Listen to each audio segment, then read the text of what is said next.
Buonasera a tutti ragazzi, quindi vediamo il tempo domani come sarà. Allora, secondo le previsioni del tempo, quindi ragazzi aggiornato proprio diciamo 10 minuti fa, ci sarà ancora un quadro diciamo meteorologico un pochino convalescente, diciamo sarà molto, diciamo ci saranno forti venti nord-occidentali su tutta l'Italia, soprattutto diciamo sulle aree tirreniche dove si potranno diciamo ancora registrare forti mareggiate, quindi sulle coste esposte. Quindi diciamo che ancora a sud continuerà questo diciamo maltempo generale, quindi in qualche parte potrà essere un forte rovescio, qualche altra parte di meno, ma comunque il tempo sarà ancora diciamo abbastanza instabile al sud.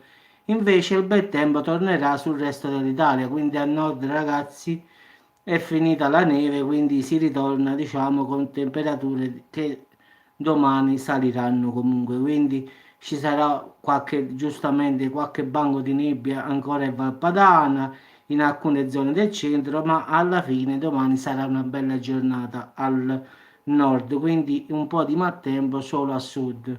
Diciamo quindi anche su Sicilia e Sardegna potrà essere da nuvoloso a diciamo soleggiato, quindi è ancora un po' disturbato tutto diciamo il sud Italia. Invece il centro e il nord ragazzi sarà bel tempo, quindi ci potrà essere qualche rovescio, ma sarà passeggero, quindi diciamo che si prevede un weekend, diciamo sabato e domenica all'insegna del bel tempo, quindi secondo perlomeno diciamo al satellite che ho visto poco fa, ragazzi, non ci dovrebbe essere né pioggia né temporali né neve, nulla di nulla, quindi c'è solo l'Italia bella pulita pulita. Domani vi faccio vedere direttamente la foto del satellite.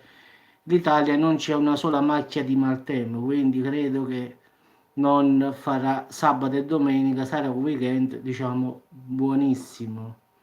Quindi le temperature saliranno sia al centro sia al sud che al nord, quindi diciamo che questo weekend sarà bel tempo quasi ovunque. Ragazzi, vi auguro buonanotte a tutti. Qui a Salerno ancora sta piovendo come al solito, quindi non cambia nulla qua, sperando che cambi un po' la situazione. Quindi buonanotte a tutti ragazzi e a domani.